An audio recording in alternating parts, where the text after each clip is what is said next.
All right, so you have to speak into the microphone. If you're going to be my co-host, you can't just do that. You have to contribute to the conversation as well. This cannot be a one-sided conversation. The camera's over there. No, you don't look at me. You look at the camera when you speak.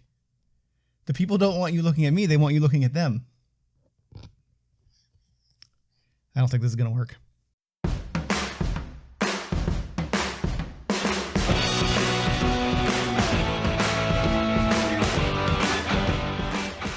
Hello and welcome to the Post to Post podcast, season 5, episode 9. I'm Jason. That's Neil. I'm Neil. That's Neil. What's up? Oh, wow. Not much. It's hot today. It is crazy hot today, but not as hot as the people on the West Coast. Yeah, it's getting pretty dicey out there. If you're on the West Coast, leave a comment. Maybe don't leave it like the day this video goes live. Maybe leave it like tomorrow when you've had a couple days of it. The government is concerned about people dying, basically. Like, there's like heat warnings out there for people to be careful. And they've already had droughts, and now they're getting worse, apparently. Yep. And it's hot. Okay, like we live in the East Coast. If you guys don't know, we live in Fredericton, New Brunswick, and it's overcast here. Yep. It's humid. It's I would say 100% humidity. Yeah. Like, it is so humid today. They were calling for 38 degrees Celsius, which is... Feels like 38? Or feels like 38. Feels like 30. Yeah. Probably regular temperature like 25 it's or 24. It's like 20 something, yeah. Feels like almost 40. So it's warm. It's uncomfortably warm. I don't like that. I don't like humidity. Humidity sucks. It is the worst kind of heat, in my opinion. You can't even breathe. Yeah. So. Tomorrow they're calling for 40 degrees Celsius. I don't know what is that, like high 90s? Mid 90s? 40, yeah, something like that. High 90s, I think. Something like that. What's the hottest temperature you've ever experienced? I don't know. My memory's so bad I wouldn't be able to tell you. That's true. Mine was in Death Valley for sure. Yeah? It was like 113. Was that just on your trip when you went down? Yeah. I don't think I've been in 113. But it was not like 0% humidity, straight heat. It was okay. Like, it was not that bad. There were some pretty bad days in Florida. I remember that the humidity was just like, plan on going out that day. Nope, stayed in the little villa and chilled in the pool. It was a pool day. Yeah, it's like 47 with humidity. That's ridiculous. Just like, no, I can't even go outside. Like, I think our friend Fro from Texas, shout out Fro, I think he's used to high temperatures too because he's from Texas, but I think Texas has no humidity or less humidity. Less humidity. He couldn't get over the humidity in Florida. He's like, this is ridiculous. And yeah. It's like when we're in Florida, it's like, well, this is kind of like what we experience up here in the summer. Maybe not quite as hot, but it's pretty humid up here too. I got to tell you a story. All right. About Fro. So I messaged Fro last night. Ooh. And I said, Fro, could you do me a favor and add a movie to your thing so I can watch it? Yep. He's like, sure, take about 5 minutes. I'm like, whoa. Message me less than 5 minutes later. There you go. It was up. Yep. Yeah. Did you ever watch Midsummer? No. Midsommar? With an O? Yes. I've heard of it. So you know what it's about? Yes. It is very intense. Yeah. I highly recommend if you like movies, if you're a movie buff in the sense where you like cinematography and like a really well-made, different feeling movie where there's odd transitions between scenes. There's not typical dialogue. It's filmed in Sweden, or I don't know if it's filmed in Sweden, but it's based. The story leads you into Sweden. Mm-hmm. And usually when you are watching a movie with a different language, you get subtitles. Yeah. Most of the conversation that happens in Sweden, you don't actually know what they're saying. Oh, really? Intentionally. That's part of the story because it's about some Americans going to Sweden. So if you are Swedish speaking, does it take away from the story a little bit? Probably not. Okay. Probably not. Because even as a non-Swedish speaking person, you can kind of like create, you kind of know where it's going. It's basically a cult. Okay. So it's if you like movies in general, like even if you don't like the style of movie, it's kind of a horror, kind of weird, like thriller. Even if you don't like those style movies, if you're just a movie buff and you just enjoy how movies are made and the progress of movies and stuff, I think you're really gonna like this one. So I highly recommend you watch it. I think you're gonna like it. That's something we're pretty big into. Yes. Like I used to buy Blu-rays, watch the movie once, and watch the special features like a million times. Yeah, we're all about the special features. So. Like I am all about how it's made. I'm all about like everything, like the tech, the camera angles, everything. All right, so if we hear a water dripping sound this time. Oh yeah. So 5 days ago we did the last episode. Monday. We ended the episode and there was water dripping. I don't know if you could hear it in the episode or not. You might have been able to. I actually didn't really listen to it that hard for it, but anyway, Neil's like, I think there's water dripping on your floor upstairs. I'm like, well, that wouldn't be good because I already had a flood there earlier today. And so we have like these pot lights in our ceiling and there was literally water dripping down them. It's like, it's never a good thing. So what happened was we gave the little guy a bath and I took the liner out of the shower so that it wasn't in the bath with him. And then when my wife went to have a shower later, she did not put said liner back into the tub. So all the water off of the liner went right onto the floor, which under the thing and into the light. So we thought we had a problem. Then we figured out that's what happened. No big deal. Yeah. 5 hours later, we do this podcast. All of a sudden, she washes her hands and there's a bunch more water. So we thought we had a major problem. I could hear it. It was just like in drip, the last drip, 10 minutes. drip. I'm thinking in my head, that sounds like water dripping. And we went up there and sure enough, the floor is covered in water again. Because sometimes you hear like creaks and stuff and whatnot, Yeah. but it was consistent. It was like, dunk. See, that's what I didn't really pick up on until like the very end. And I just thought, oh, it's house just creaking. Yeah. No. So anyway, if you hear that, We're sucks to be me. Yeah, yeah, exactly. We had a guy come in. He looked at it. He said, I think it's still related to the flood you did earlier because based on the little pot lights. It's nice that I have those pot lights because they come right out and you can actually stick a light up there and look around. He said, based on how the angles of, I don't know, construction, but he said if water comes down, you would have had some water come right down onto this right away and the rest of it would have gone down this beam and back down this other beam and it would have taken a while for it to get there. Oh, okay. So we think that's the problem, but we don't know. But anyway, he didn't charge us, so shout out to that guy. Epic. Have a free in-home That's look. amazing. Yep. So anyway, we should probably get going with this. Yeah, I don't really have any other news. I roasted a wiener over a fire yesterday. Congratulations. I'm proud of you. It was a turkey wiener, butterball. Ooh. Very good, actually. I've never had a butterball wiener. Yesterday was the first day for me. Did you know butterball turkeys are no longer butter basted? I didn't know they were to begin with. I guess I the assumed from the name, but the President's Choice ones still are. So if you want the juiciest turkey you can have, you got to buy a PC. So you're telling me that Butterball is no longer the elite brand? Butterball is still very good, but they do not inject the butter into the turkeys anymore. Since when? I don't know. And I don't know if this is common knowledge. You know what? I probably shouldn't have said anything. These are facts I need to know. No. Because Butterball plays a significant role in my family's... Forget I said that. I was under an NDA agreement to not admit that. Oh, so I'm snap. hoping that... Who knows? I'm hoping that this is readily information available on the internet. I hope you guys can Google it and find it. And I hope I'm not breaking news here because I'll be in big time trouble. Uh-oh. But anyway, Butterball's still very good. Like you're not going to buy a Butterball and be like, man, this turkey doesn't taste as good as it normally did. I don't know how you know that. For the record, Jason is not in the turkey industry. No, I'm definitely not in the turkey industry. Anyways, yeah. I roasted a wiener over a fire. It was great. And that was it. That was really the excitement of my weekend. It was pretty epic. good. I can't say I did anything better than that, so you one up me by roasting that wiener on a fire. There you go. All right, so we're done almost. We're into the final. There should be at least 2 more podcasts. Do you know what's funny? We joked that there could have been a Boston-Montreal final, and we were laughing at the Montreal end of that joke. Yeah, we were. It very well could have been Boston-Montreal. Absolutely could have been Boston-Montreal. Wow. You think about it, it's just like, wow. I would have liked that. Could have Boston beat English? Could they have beat the Islanders? Yeah. Toss up. I don't think it was. Now, could they have beat Tampa? I don't know. They've done it before. They failed last time.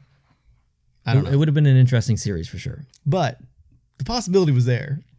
It would have been one of the most epic and watched Stanley Cup Finals in NHL history, I bet. This final is between 2 teams in the same division.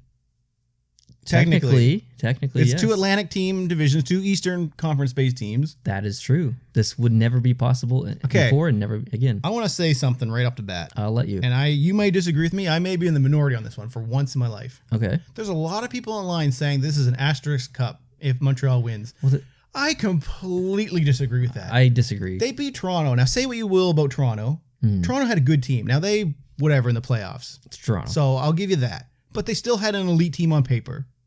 They beat Winnipeg. Yeah, okay. Yeah. They beat Vegas.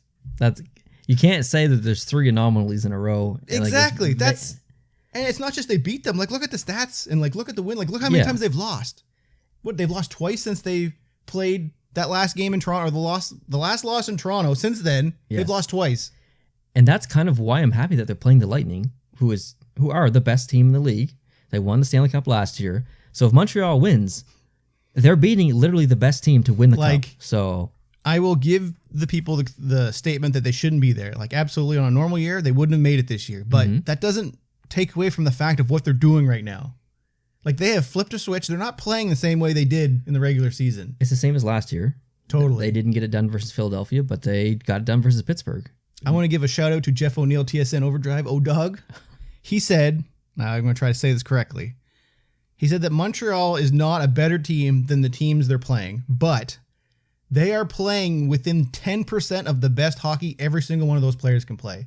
I agree with that. So in terms of how good, like, say this was a computer simulation. Yes. And these guys are all rated in the 80s and 70s on NHL 20 whatever. Mm-hmm. Some teams, guys are running at 70%, 80%, like in terms of how good they can play in their life. Like this is, in terms of how well this guy played, he played 70% of the best that he's capable of. Mm-hmm. These guys are playing 90% to the ceiling of how good they're capable of. Yep, I agree with that. So in terms of Montreal can't take it up much more. Like they're already close to their ceiling of how good they can be. Yeah. Other teams, maybe they have that, but because Montreal is playing so good, they're preventing teams from climbing to their ceiling. Mm. And I don't think you can take that away from them. Like, I'm not a Montreal fan. I'm a Bruins fan. Like, that tells you right there. Like, I would like to see Carey Price get a cup. Like, that's why I'm going for them. Right. He deserves to get one. I agree. So that's why I'm on there. And plus, Tampa's the one last year. I don't like repeat winners. That's another reason why I'm against Tampa. But he's right, though. I mean, do you think Tampa Bay can play better than they're currently playing? If you said, oh, yeah, like if you said, I do too. You're going to have this team running at 100% and this team at 100%, Montreal doesn't stand a chance. No. But the other teams aren't running at the percentage that Montreal is running. Like, they are 100% in, all of them. That's how I felt about Vegas their first year when they went to the Cup Finals. Yeah. Every series until the last series, I felt like Vegas. And it made sense because it started with a tragedy, remember? There was the sniper or whatever. And from then, the team and the city bonded, and it was like magic. Yeah. Yeah. That's kind of what Montreal's doing right now. There's something special in Montreal. It's like severe underdogs. You don't deserve to be here. Nobody's picking them in the previews. Like, what did Carey Price say in his post game thing? Like, he said, you know, what does it feel like? He said it's believable. He didn't say it's unbelievable. He says believable. Yeah, he says believable. We believe we'd be here. Dominic Ducharme has said since the playoffs started that you guys aren't the underdogs. Like, you guys have never been the underdogs, and they've believed that the entire way through. Apparently, that's awesome. Do you know who predicted Montreal to be in the finals this year before the season started? No. Do you know Nick from Twisted Wrister? I do. He predicted. Shout out to Nick from Twisted. Huge, bold. Is that for real? Just like the Predators did in 2017, I think Montreal's kind of a similar team in that respect. Nick Suzuki, the depth scoring, Tyler Toffoli comes into the fold. Yoel Armia, a player that we should be talking about more. The Canadiens outlast the Colorado Avalanche and move on to the Stanley Cup Finals. A lot of people are going to be pissed when they hear this. A lot of people are going to be happy too. I'm taking the Habs, baby. Canada is going to have a representative in the Stanley Cup Finals this year. Yeah, but then he changed his prediction when the playoffs started. But still, the original prediction. So if we go way back on his videos, you'll actually see. He said, yeah. Shout out. That's massive. Yeah, that's huge. Oh, yeah. Because he saw what they did last year in the playoffs.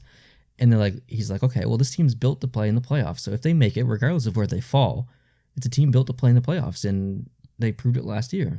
So I think they can go to the finals. That's awesome. Here we are. That's awesome. Yeah. You're probably one of 5 people that made that prediction. Yeah.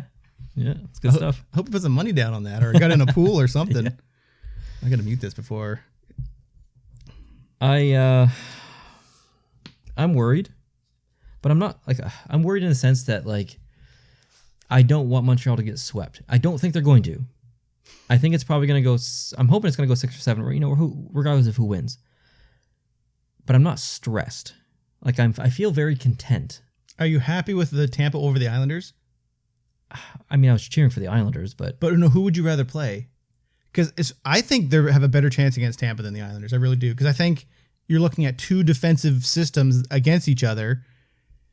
I think the Islanders' defensive system is better than Tampa's. The Islanders are way better defensively than Tampa. I think the Islanders are better defensively than Montreal. Montreal's more of a hybrid team. The Islanders have never played a team like Montreal. And I think Montreal, because they're kind of that hybrid team, they can play against a defensive team and they can play against an offensive team. Montreal just kind of sits back and waits, like in the overtime. And it's just like they come, and bang, a mistake happens, gone the other way, it's in the net. They're extremely opportunistic. And I think the Islanders would have struggled against Montreal. Yeah. Because they're so used to defending against teams like Tampa. That's how they're built. But Montreal doesn't play like that. And Montreal is very good on the special teams so far this playoffs. And the Islanders are terrible.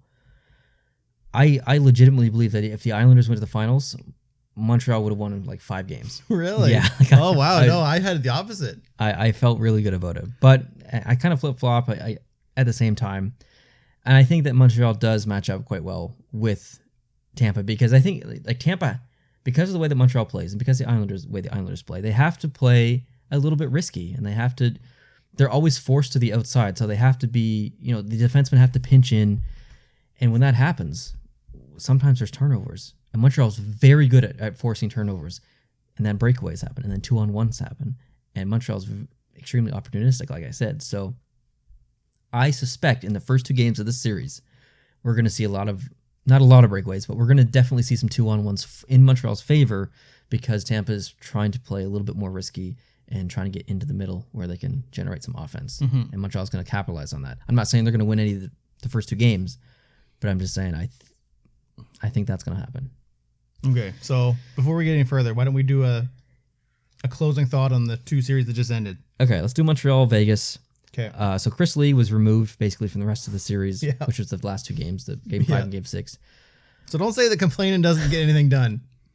He basically jumped to the other game. The the officiating in the last 2 games was excellent, I thought. Yep, it was fair, I thought, for the most part. There was, I think, maybe one missed call against Montreal that I felt definitely should have been a penalty. And everything else was called. I didn't see anything that went uncalled on the other side. So that was great. That made me really happy.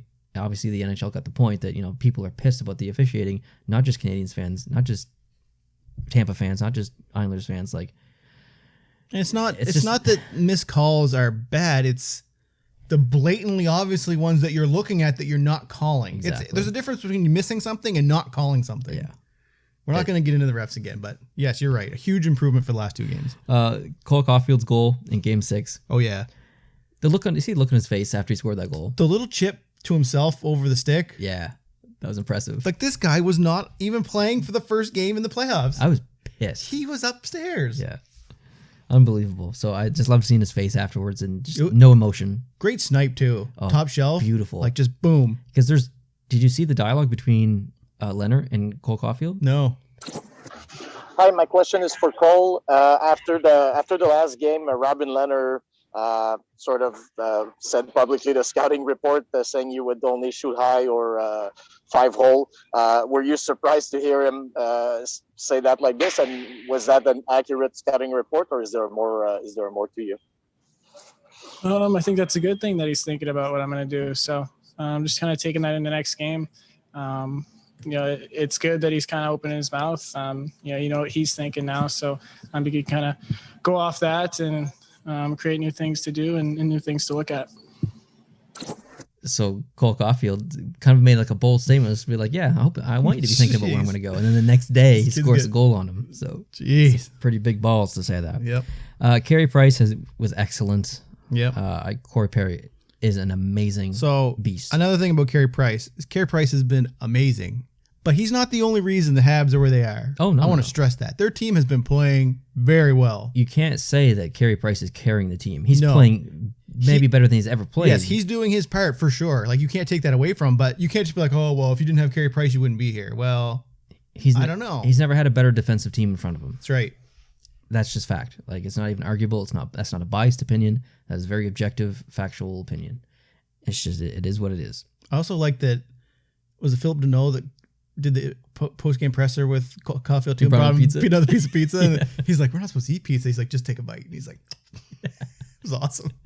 And that's the little storylines that I think a lot of people... And they did the little fist bump a couple games before. He's like, hey, and they're like...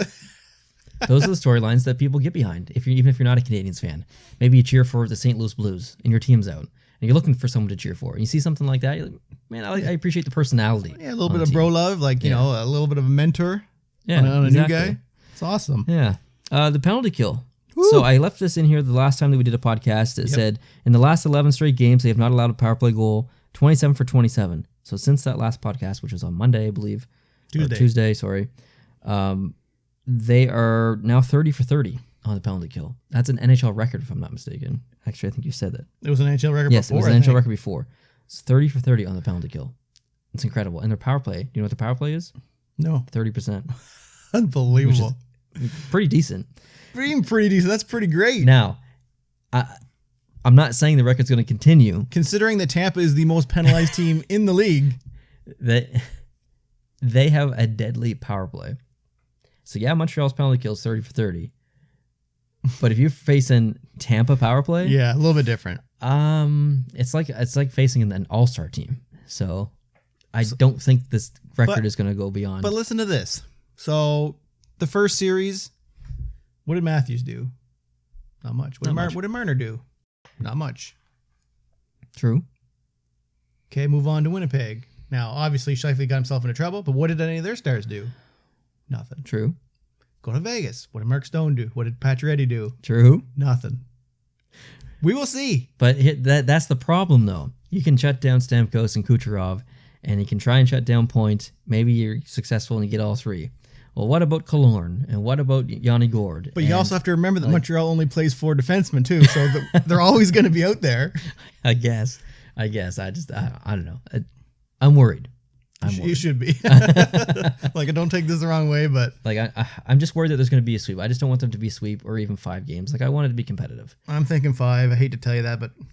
My official prediction is Tampa in 6. Okay. But I'm thinking Tampa in 5. I'm very proud of the team, regardless of what happens. Oh, dude, you have to be. I said if... Well, at first I said they shouldn't even play the Toronto series. Like, that was a waste of time. So I was wrong on that. Yeah, you did. And then I said, even if they beat Toronto when they looked like they might, I said, this is a huge win. And then we were like, yeah. And then they sweep. And then you're like, okay, well, we made it to Vegas. That's fine. And then 6 games at Vegas. I remember I even told you, I said the TSN guy said that none of them think Montreal's going to win, but they think it's going to go at least 6 games. And we're like, whoa. Yeah. And it did go 6, but it went 6 for Montreal. It's unbelievable. I love it. Back to Vegas a little bit. Robin Lehner versus Marc-Andre Fleury. When I did the series preview, I think even before the playoffs started, I said, I don't want it to be a conversation about Lehner versus Fleury. Like, that's exactly what distracted them on all previous runs in the playoffs, is what goaltender is going to play. And that's exactly what friggin' happened. I don't think they plan on keeping Fleury.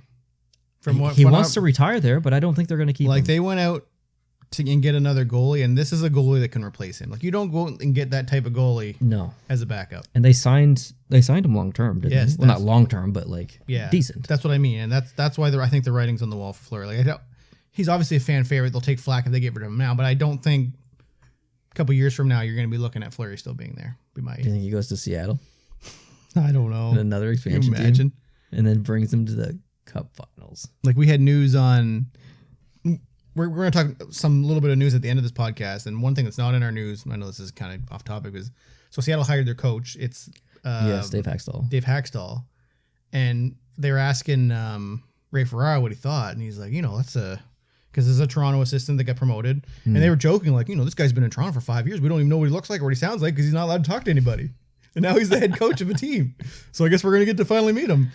But they said, I lost my train of thought. What was I going to say? I don't know. I'm going to talk about Dave Haxtell. Well, he was in Philadelphia for a while. Yeah. No, I had something really cool I was going to say. We'll have to come back to it. Something with Fleury? I'm feeling like the pressure of the camera on me. Oh, wow. You're feeling pressure. Like, I can't think straight. We were talking about Fleury. There's a huge mental block right now. We're talking about Fleury going to... I shouldn't have said that last part because I would have been fine. You're done. Why did I want to mention him? I was saying the TSN guy is about him moving. You pulled a Neil. He started a sentence and never finished it. That's really disappointing. I was going to talk about news. Oh. I had it. Wow, epic. I had it and I lost it. How do you have it and then lose it in a See, second? That's how my brain works, people. That's why there's notes, because he can tell me something at 8 o'clock in the morning and I won't remember. That's true. All right. Can you talk about something now? I really want to think about this. I can talk about something. I literally broke our segment. Like, we have a bar at the top right now. I talked about something that's not related to that bar, and now I can't remember what it is. I can talk about something. Robin Lehner, post-game, as soon as they were eliminated, he went on Twitter and he said this: "Congrats to the Montreal Canadiens for a hell of a series. Best of luck in the finals. Tough loss tonight, but proud of how everyone worked this season. We are right there. We will come back better. Thanks to all the people who have supported us this year." And then he tagged Carey Price and said, "Good luck to you." That's the first thing he did after he was eliminated by the team, is congratulate the other team publicly on Twitter. Apparently Fleury did that to Carey Price too, said go get it. Good. That is a class act. I remember what I was going to say now. Okay. And it's so irrelevant that I'm mad now. All I was going to say was they had Ray Ferraro on. Okay. And they were asking him what he thinks about him going to take his first coaching job as being an expansion coach. And they said, well, why don't you ask Gerard Gallant? he did a great job at it and he got fired. So they think he thinks Dave Hextall is going to get fired? I don't know. He's saying it's a tough gig being a new coach to a new series because, like you said, Gerard Gallant did great and he still got fired. That's true. And I'm glad that I took 10 minutes to say that because that's so relevant now. Sometimes people, I just hate how this brain works of mine. It is what it is. Anyway, back to the Vegas. I think, or were we done? I don't know. I just wanted to appreciate Robin Leonard for doing that, and he's a big Grizzly guy too, isn't he? He's a mean looking guy, but man, he's got the biggest heart. Oh yeah. I just really appreciate him. And like before the game on game 4, he's like, I showed up to the rink 4 hours early so I could read Twitter for 2 hours and read all the people saying that has no chance. Used it as motivation. I love it. Oh, the Lightning eliminate the Islanders. Very strange game 7. There was one goal. Okay, it was a shorthanded goal. May as well finish that. It was a shorthanded goal. 1-0 game with a shorthanded goal is the one game. Did you see it? Yes, and I was very disappointed overall with how the Islanders played that game. I thought. Yeah. I don't know. Like I'm mad at that goal. Like screw the rest of the game. What are you doing? There's 3 guys on one guy, and you're like. But I mean, there's other things too. Like go to the last 2 minutes of the game, and they've got a 6-on-5, and they're cycling down there. Tampa's defending well. They can't really get a shot. They're trying to get to the net, and they can't. Puck goes down the other end, and I don't know who it was. One of the Tampa guys goes down. It's 1-on-4 for 12 seconds. The guy is back in the corner, killing the clock. You got 4 people back there on the one guy, and you can't get the puck from him. Like, where's your drive? Like, this is the end of the year. You win this game, you go to the final. Hypothetically, the series went exactly like it did, except for Game 7 was in the Coliseum. Ooh. Do you think this game plays out any differently? Do you think the crowd legitimately would have made the difference in this Game 7? And I don't know if it would have made a difference for a win, but it would not have been a 1-0 shorthanded goal game. I completely agree. I think the Islanders would have won if the game was in the Coliseum. I think you're probably right. But I will say, I'm going to talk about Montreal again. I don't say a lot of positive things about Montreal, as many of you know. One great thing about Montreal is they're playing excellent on the road. They don't need the hometown crowd to win. Which is good because they don't have very many of them. Even John Cooper was saying, like, I hope they have more fans in the stands. Yeah. I think he actually genuinely meant it, though. Yeah, absolutely. But, I think Montreal's going to play well in Tampa. But I think the Islanders would have struggled in playing in Montreal. Did you see some of the tickets that were for sale? I did not. Over $10,000. Where? In Montreal? I think so. I just don't understand how like you can have super limited. Like, they were talking on Overdrive. I keep talking about Overdrive. I gotta stop talking about Overdrive. But one of the guys, the host was saying, yeah, I had 2 buddies at the game. And Noodles looks over and was like, how did they get tickets to that game? Like, there's only 3,500 seats. Like, how do you have people from Toronto going to that game? That's potentially 20 grand. And he's just like, well, when you got money, you can basically do whatever you want. Jeez. And he also made a good point we're talking about the wrong series here. I'm sorry. This is horrible for trying to have a topic. But how do you decide what season ticket holders get first rights when you only have that many tickets? Is there a draw? I would assume the people who pay the most money for the best seats. I wonder if that's how it goes. If you got season tickets. How many season tickets do you think Montreal has? Like 12 to 15,000? I have no idea. And if you're only allowed 3,500 per game, 2,500 game for at first, they would have. So they still haven't even gone through the whole list of season ticket holders yet. They also would have allocated. Can you imagine if you were one of the high-paying season ticket holders and you got the first dibs, but now they're into the finals and they still haven't gone through everybody yet, and now the cheaper season ticket holders, if that's even a thing, now have first dibs on those playoff tickets? I haven't seen anyone complain on social media. Yeah. But they've already allocated the seats as to which ones you can sit in and which ones you can't. Yeah. Probably without looking at what seats were. No, it probably doesn't matter on your seat, but you have to give first dibs to the season ticket holders. And if there's 15,000 of them, and you're allowing 2,500, 2,500, 3,500, 3,500, you still haven't gone through barely 60% of the people. Well, I mean, I guess if you're in the bottom half, are you just saying like, this is a weird year? They have to do a draw. It has to be done by. I don't think you can. I don't think you can, because if you have if you're paying $3,000 for a season ticket in Montreal, you're talking there's no way there's season tickets for $3,000. Nosebleeds, okay, the last row. But hypothetically, do they even have nosebleeds in season tickets? Yes. I figured all the season tickets were like no, they're all over the place. Okay. But hypothetically, and then you get drawn. We'll say there was a draw or you whatever, like, and then you see, okay, I have an opportunity to buy to get a ticket to this game. It's going to be $8,000 for one ticket. Yeah, but that's not the team charging that. That's the people owning those tickets selling them for that. So you're saying that if they get a season ticket, it's not going to be that much? It's going to be like a reasonable price? It's like hundreds of dollars. Oh, well, I would pay that and I'd sell it for $8,000. Yes, that's why they're selling them. Yeah. Like, I love this team, but I also love $10,000. I would sell it immediately. Unless it was Stanley Cup Finals and there was an opportunity to win the cup. If the cup was in the house. Which it could be. Which it could be. Then I would keep it. The If ticket. they win in 4 or they win in 6. Yes. That's not a lot of opportunities. No, it's to only win 2 in games. Montreal. Oof. Yikes mode. All right, what were we talking about? The last 2 series, they've won in 4 and 6. Heck yeah. That's what I'm talking about. Let's talk about... Did we finish talking about Tampa? No, we didn't. Okay, so We're talking about the goal, how the goal was weird. the goal was weird, but just... Okay, Tampa in general. Do you think the general hockey fan is going to count this win, hypothetically, if they win, as a regular win? Yes. Like, does this have an asterisk beside No. it? Because they're $18 million over cap. Doesn't matter. Do you know what's ironic about this? Do you know what the last team was, or one of the last teams to be in a similar situation and be over the cap and win the cup? Do you know what team that was? Was it Tampa? The Chicago Blackhawks Oh. in 2015. Yeah, people said that they did it too. And they were like $5 million over the cap. You know what team in the NHL complained about it and tried to get the rules changed? Tampa. Tampa.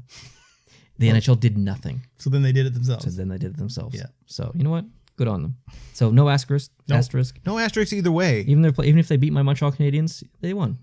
And even if Montreal wins, no asterisks. We already talked about that. Heck yeah. 2 weird years though. Like Tampa winning, hypothetically, we're already assuming they're going to win. That's a bad thing to do, but just hypothetically, both their Stanley Cups were in COVID years. Yeah. Do you think they would have to win a third, maybe sometime in the next 5 years, in a regular season for people to be like, yeah, you know what, those first 2 they meant just as much as this new one, this third one. Yeah. Do you think so? It's possible. I think there's going to be a lot of fans who feel like that. Unfortunately, I wouldn't. Did you see Matt Barzal after the game? No.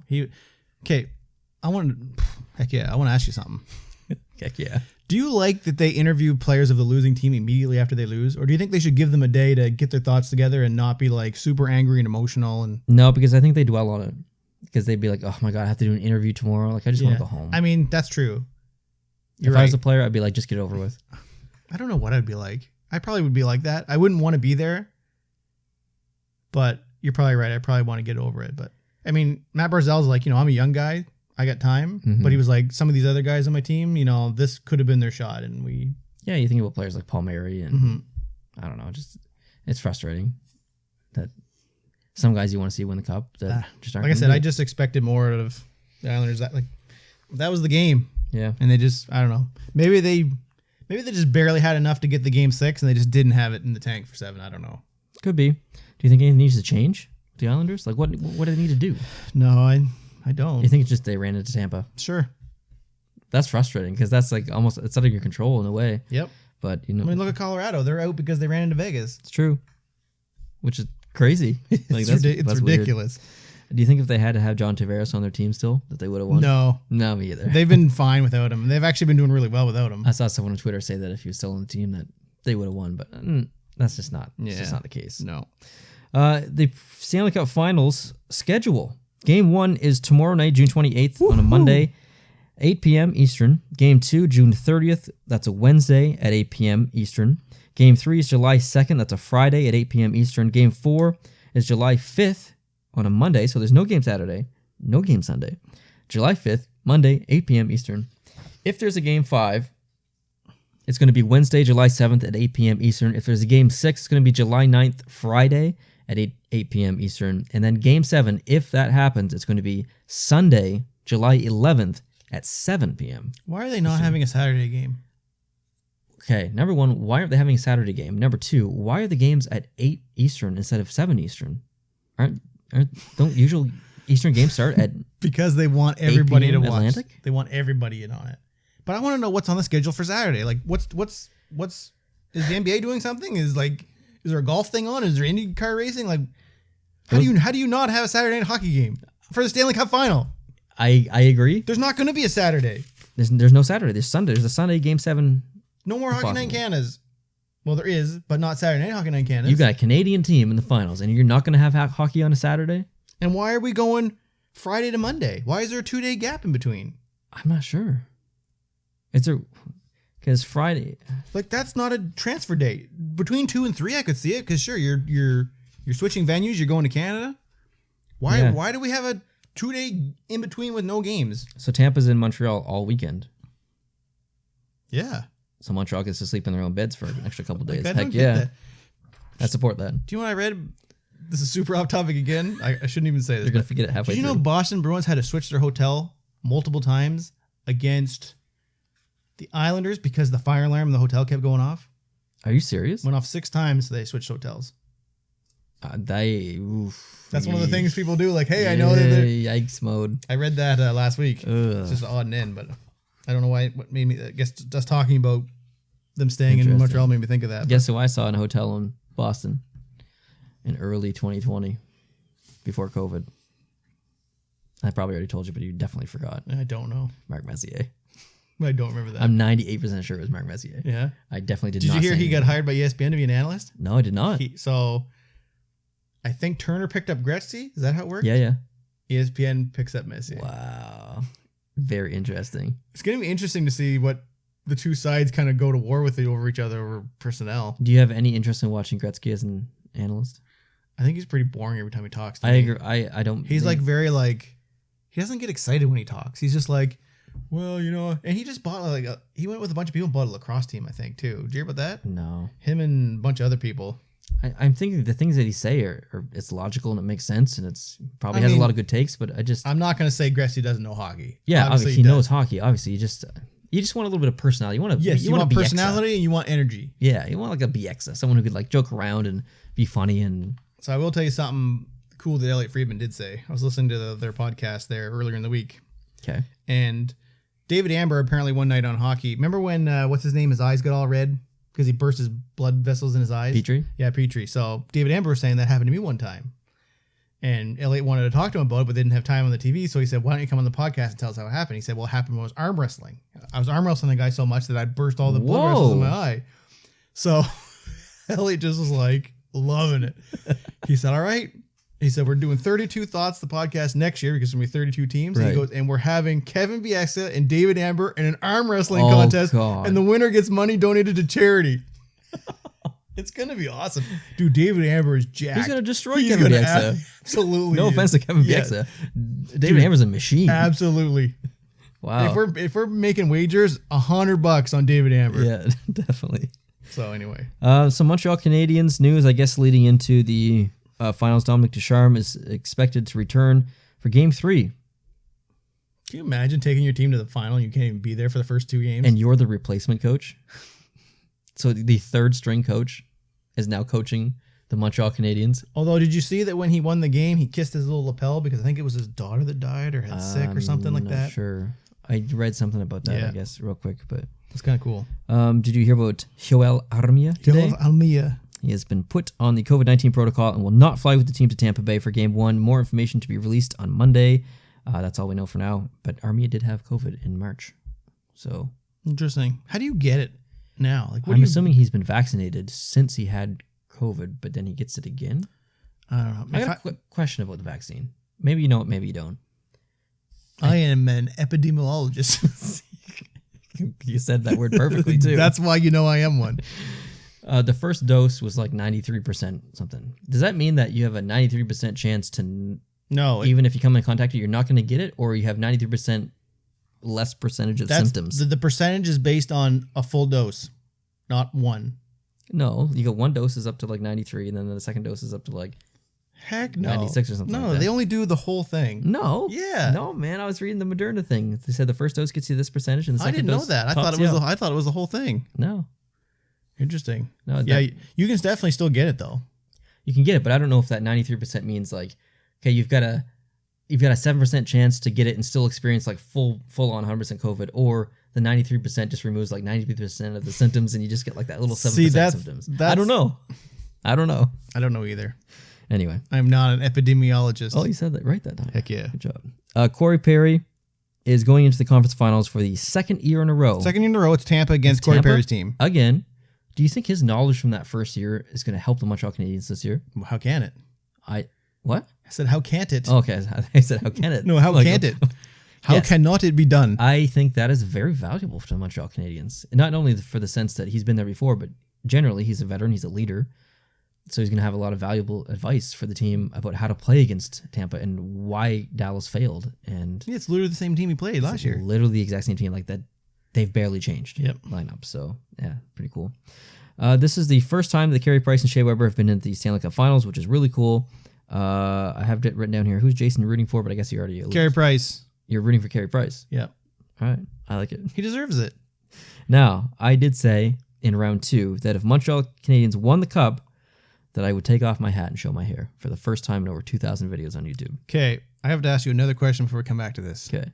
Do you think Carey Price is a first ballot Hall of Famer? Yes. Almost everyone that I've read that's a professional says he is not. Because he has not done anything. Until now. He still hasn't done anything technically. What do you mean he hasn't done anything? But I mean, this guy won a gold medal. He won a Vezina. He won a gold medal. Like, that's what I mean. The Hockey Hall of Fame is the Hockey Hall of Fame. It's not the NHL Hall of Fame. Hypothetically, okay, again, super hypothetically, if Montreal wins the Stanley Cup, he's going to have a cup, and he's almost certainly going to get the Conn Smythe. I don't know how he can't. He has to get the Conn Smythe. Who else is going to give it to? Corey Perry? Imagine if they give it to that kid. Cole Caulfield? I guess it depends on how the last series goes, Yeah. but Carey Price, I mean, come on. So, if Montreal wins the cup, there is no way that he is not a first ballot Hall of Famer. There's no way. There's no way. So if the Montreal wins the cup, where are you going to take your hair off? I'm not taking my hair off. your hat on. just in the series recap video, probably. Okay. I want to be there for that. Oh, you do? Okay. Yep. Yeah, I'm just gonna show it real quick. Oh, no, you're not. Oh yes, I am. Yeah, I said I'd show it, not we're at the whole video. Okay. Well, where else are we? Have you had a haircut, or is it still like beast long like it was? You've had a haircut since then. Oh haven't you? yeah. It's It was pretty like- short. I need to get cut again, but it's not that long. Man, I just had one. People were asking me if I was growing a mullet in the comments. Did you see that? Whoa, They're really? Like, is Jason growing a mullet? I'm like, I need a haircut. Wow, you got a haircut specifically from the comments? Yep. That's amazing. That's awesome. I have a guy who cuts my hair. I've been cutting my own hair since March of last year, and Monday, not this Monday, but the next Monday, I'm going to get a haircut for the first time from a professional. Yeah. Heck yeah. This is interesting. Now, I've gone to the same guy I've gone to for my entire life. No one has ever cut my hair other than my mother when I was super young. Wow. Than this one guy. And he's like, where you been? I'm like, I'm sorry. I calculated the money that I've spent, or I've saved not going to the hairdresser for Really? the last year and a half. Do you know how much it is? $50. Oh, come on. How often do you get your haircut? Like once every 2.5 months. Oh, wow. You go way more often than I do. I pushed it to like 4. That's why I look so shaggy. How much do you spend on a haircut? It's like between 20 and 25. I usually give 25. Okay. Let's do the So, math. I mean, it's like over $250. how's it $250? See, I only go 4 times a year. Well, I go like at least 6 times a year. Oh, see, And it's been a year and what, 8 months? Something so like you that? just need to slow down that hair growth and go 4 times a year, and then you're looking at $100 a year. I guess, but I can't do that. I gotta look fresh. I'm working from home now coming up, so who needs a haircut? That's right. Do you have to do like Zoom calls or meetings? Or yeah, I anything? do, so I'll still need a haircut. Are you going to do the business on the top and pajamas on the bottom? I released a video last week, I think, where I unboxed a video, and at the very end of the video, I said, I just wanted you guys to know this is really important, and I want to get it out there. I'm not wearing pants in this video. Awesome. It's very hot in this room. And I legitimately was not wearing pants in that video. It's awesome. In fact, I rarely wear pants in any video. Heck yeah. So yeah, I will not be wearing pants while I work. I'd hate wearing pants. And that doesn't mean I'm nude. It just means I might be wearing shorts, just for the record. But probably not. But probably not. Okay. I'm done with this page. Oh, no, I'm not done with this page. I'm running a poll on Twitter. I'm not sure if you saw it or not. I did but not. As of this morning, well, the poll itself, is who are you cheering for in the Stanley Cup Finals, Montreal or Tampa Bay? 77.9% of people, as of this morning, are cheering for Montreal. How can you not cheer for Montreal? 22.1 are cheering for Tampa. So that makes me happy. I know there's a lot of Boston fans that aren't happy with either one of these results because A, it's tough, Boston does not cheer for Montreal, Yeah. and B, Tampa won last year, so you don't want to see a repeat winner. So, like J-Mark. I gotta stop giving J-Mark shoutouts. He's getting a lot of J-Mark, shout-outs. this is the last one you're getting, buddy. He's just like, I'm not interested in this. This doesn't do anything for me. Understandable. Totally I don't blame understandable. him. If I'm only doing it because Carey Price. Yeah. And maybe maybe 5% because Canada's team, and Canada hasn't had a team win in a while. I hate that. I'm 5% there. I don't agree with Canada's team. You know what Canada's team is? Team Canada. Team Canada is Olympics. Canada's team. And they're damn good, too. Most American teams have more Canadian players than American players. Freaking right they do. So, How many Canadians are on the Canadiens? 4. Carey Price is there, though. Montreal Canadiens is Team Finland. They are. They got a lot of Finns. Lehkonen, Armia. Yep. Who else? They got some great names. That's it? Cool. I don't know. I'm sure there's more. Did you hear about Martinez? No. He played the entire playoffs with a broken foot. Now, How do you play with a broken foot? okay, that's where I'm going with this, okay? Well, let me read this first. Okay. So obviously it wasn't a serious break, but still kudos for, playing injured like that. He said he stayed off it as much as he could, and he rested as much as possible, and the medical staff helped him with the swelling and whatnot. So yes, technically he was playing with a broken foot, but clearly it wasn't a serious break. It would have been a significant break. Insignificant. I'm not sure if I said significant. I meant to say insignificant. It would have been an insignificant break. So technically you're still playing with a broken foot. But when you say, oh man, this player played the entire playoffs with a broken foot, it sounds a lot better than it might actually be. Now, as someone who's broken their ankle severely, I know that swelling, just even after post-recovery, can be a huge pain in the ass and can be very painful itself. So, no doubt he was playing with a massive amount of pain, but it's not like his foot was hanging off his leg or something like that. Like it was a minor break. Very impressive. Yeah. Super impressive. So, shout out to Martinez. Like, yeah. I mean, I got my second needle and I was out for the count. And that wasn't even a break. It wasn't even a bruise. I never considered that, because my arm hurt after the first dose. I haven't got my second one yet, but players obviously would have gotten vaccines. And Players had sore arms. They're just way tougher than me. There's no doubt about it. But still, you have to think about the range of motion that dude, they my use for motion was shots and stuff. gone. Like, it was gone. I couldn't do this. Like, I can barely do this now. This is my bad shoulder to begin with. And I didn't know she was putting it in my shoulder when I did it. I thought it was going into the arm. My wife's like, well, they put it in your shoulder last time. I was like, I don't remember that. So I'm like here holding my arm like the whole time. Lady's like talking to me, and then she's like, okay, lift your thing up. I'm like, what? I was like, oh crap. Oh well. There you go. Now this next part is I'll let you do this. Okay. So we're gonna talk a very little bit about the Chicago Blackhawks stuff that's going on. And I'm going to tell you right off the bat that I'm not going to do this justice because I haven't had time to actually go through everything and put it in my notes. But I do know enough to give props to the people who are doing it justice and who are on the forefront of trying to figure out what's going on. It's really messy right now. There's a lot of quotes from a lot of different people. Like this is something that's beyond hockey. Like this should have gone to the police and there could have been criminal charges. And I will give a huge shout out, which I shouldn't do, but I'm going to give a shout out to the Steve Dangle podcast. Why wouldn't you? Steve Dangle's awesome. Yeah, he is awesome. But it's like, go play this other podcast. Yeah, and like, true. oh, these guys are actually good. And then you don't come back to us. That's true. Yeah. That's why you don't do that. You don't know what you're missing if you stay here with us fools. Exactly. But anyway, if you go to their last podcast or maybe their second last podcast, I don't know what episode it was. If you go to like the 35-minute mark in their podcast, they talk about it and it's insane. And like, this is when no one was talking about it. Like, I read about it a little bit last week on Tuesday when we were doing the podcast. I didn't put any notes in because I was like, I don't really understand what's going on here because this sounds like a big story, but you go to all the sports websites and nobody's talking about it. What do you think? That's a bit of a rhetorical question. I want to get into that too. So anyway, I'm going to give props right off the bat. So Rick Westhead of TSN is numero uno. He's the guy that's spearheading this. He's the guy that's good. You go on his Twitter, you'll be able to follow everything you want. Also, Katie Strang, Mark Lazarus, Scott Powers at The Athletic, they've also been doing awesome stuff. Like Katie Strang was the one who actually asked Mark Bergevin today, yes, what was your role in this? And we'll get to that in a minute. I moved it down in the notes because I wanted to talk about it. Yep. So basically, it's an investigation's ongoing, so we can't say this is what happened. We can just say that this is what's being accused, and these are the allegations. Yeah, and we're not even going to get into it that much because, like I said, I don't know enough about it. And if you care about this stuff, you should actually go look into it because it's pretty nasty. And we did talk about it in a previous podcast as well. Oh, I might let you take over here in a minute. There is a Twitter quote that I wanted to put in here and I didn't, and I can't remember. It was from someone from The Athletic, and it was really good. Maybe I won't go find it. I was looking for one too because they were comparing the situation about the NHL kind of not being involved in what's going on here, and they put a statement out or whatever, but they compared it to how do you have what happened in Arizona? Yes. And that's that thing where, you know, they got caught for testing them illegally and whatnot, and then they got stripped of their first round pick and for 2 years or whatever it was. And they spent so much time and energy into investigating that. But then there's been basically radio silence on this, which is a way bigger problem. This goes beyond hockey. It is not just about what happens within the NHL. This is what happens with someone's life.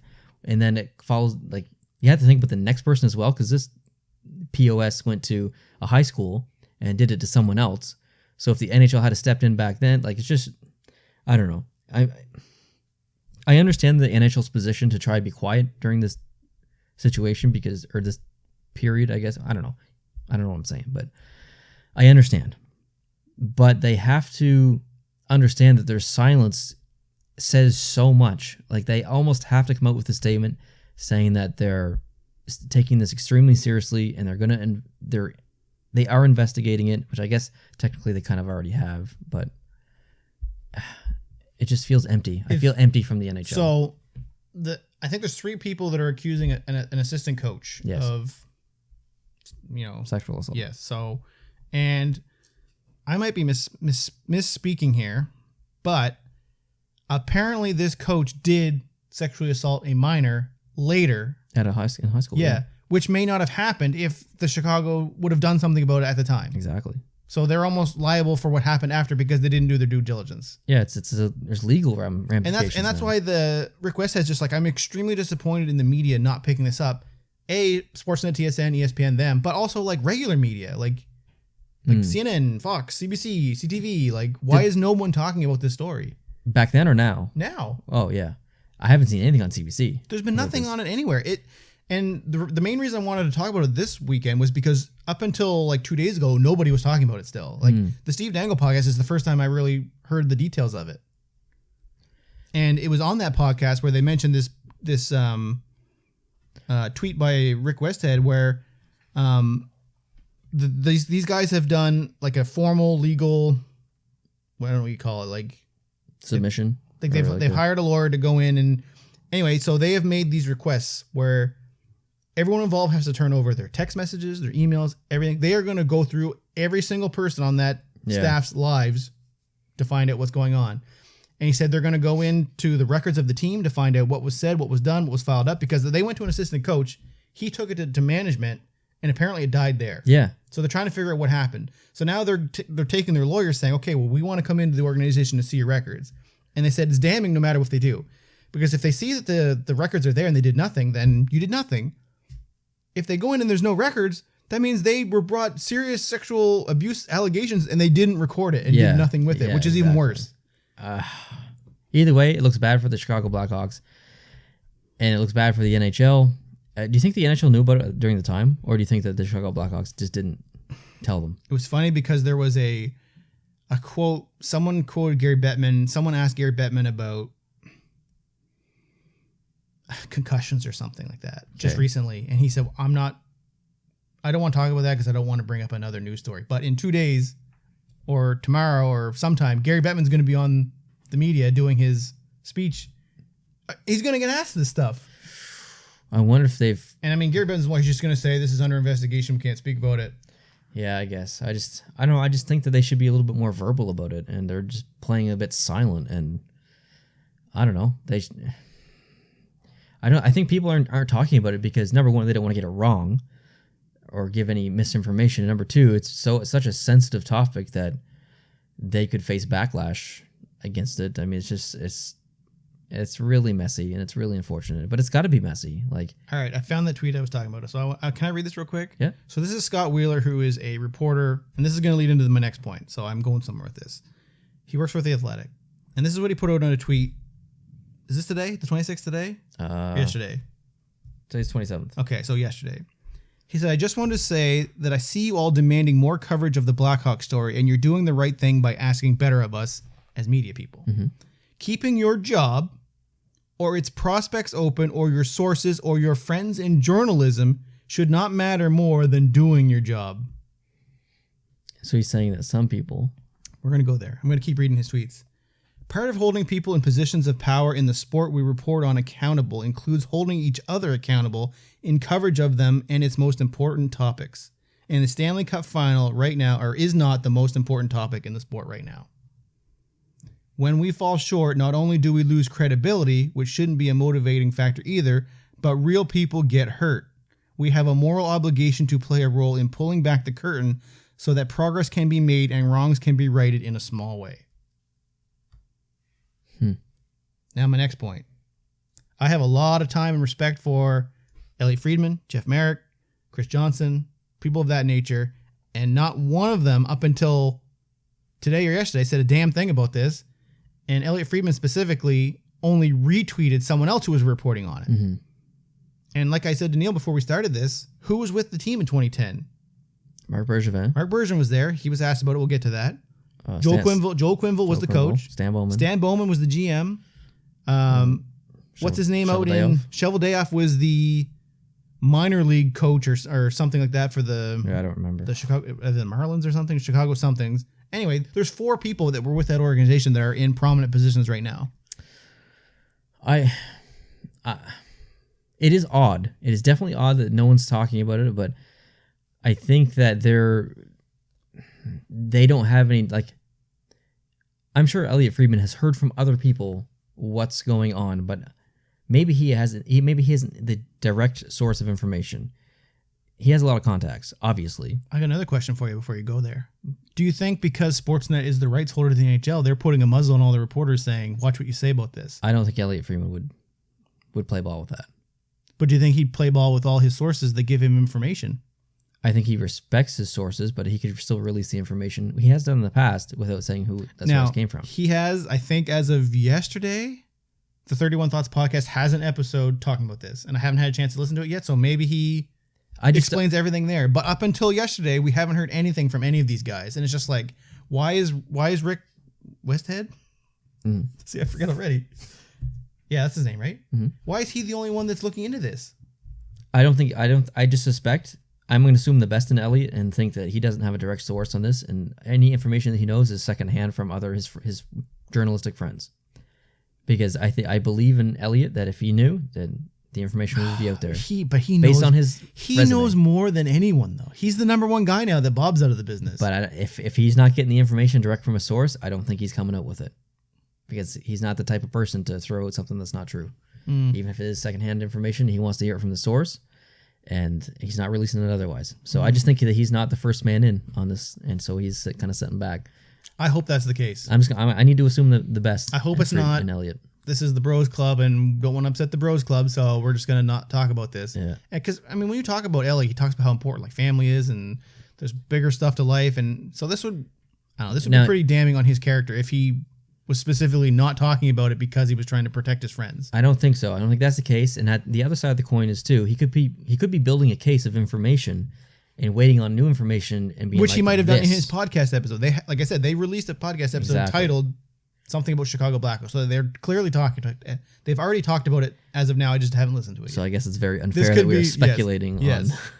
Yeah. This was me going into this weekend, like, why is this happening? And now, like I said, not doing the justice this topic deserves, but if you haven't heard about it, you should look into it because it's interesting. And we will listen to that podcast. Yes. And see what he says. And I think that's pretty... Oh, so Marc Bergevin was asked today because they're doing their media pressers going into the Stanley Cup Final. Yeah. And Katie Strang said, what was your role? And he said, I was not part of any meeting and I was not part of any decision and I was not aware of what was going on at the time.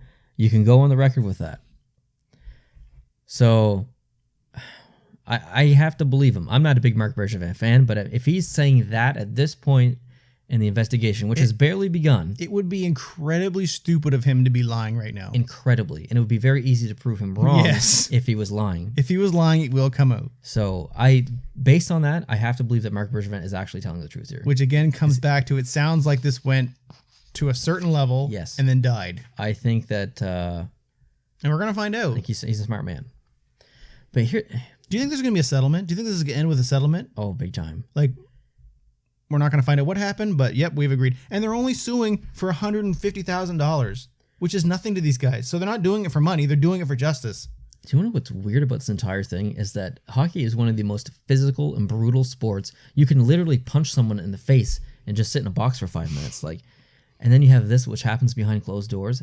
How did none of the players on the team, which apparently everyone knew on the team, how did none of the players walk out and punch that dude in the face and say, if you ever do this again to one of the players on this team, I will kill you? But I mean, it happens all the time. Like, look at what's his I name? just can't believe it though. What's the name of the guy that we played out for Vancouver there? That talked about how he was sexually abused by that guy. I don't remember. He was like a superstar player out there back in like the 90s. Trevor Linden? Fleury or Pavel Bure? Theo Fleury? Oh, Theo Fleury. Theo Fleury. In Calgary. Yeah, Calgary. Yeah. Yeah. Did everyone know about it though? I don't know. I didn't read his book. Sorry, Theo. I didn't read the book. But I find it so hard to believe that someone just didn't go destroy him. Yeah. But it happens all the time. Or it did happen all the time. That's crazy. I don't know. That's some bull crap. I don't like it. I don't like it one bit. No, he needs a tune. That's what I'm saying. He needs to get tuned up. I don't know about that. Don't need to take him out to slaughter, but yeah, he needs he needs some bruises. Teach him a lesson. I hope they get to the bottom of this. Yep. Agreed. Doesn't look good for Chicago. No, it doesn't look good for Chicago. If the Stanley Cup Finals were not going on right now, or the playoffs in general, and this story came out this summer, I think it would be much, much bigger news. Apparently, this is the story came out like a couple weeks ago, and apparently that's the anniversary of when it happened in 2010. Like it happened around the same time in the playoffs. Gotcha. Interesting. And they won that year. Yep. Alrighty, well that wraps up this podcast unless you have anything else to say. I don't. Alright, well thanks for watching guys, I appreciate you. Leave your comments down below, let us know how you feel about the Stanley Cup Finals matchup, the Montreal Canadiens versus the Tampa Bay Lightning, who's going to win and how many games. If you're listening on iTunes, leave us a review. Hope you're having a great weekend and enjoy the Stanley Cup Finals. Adios.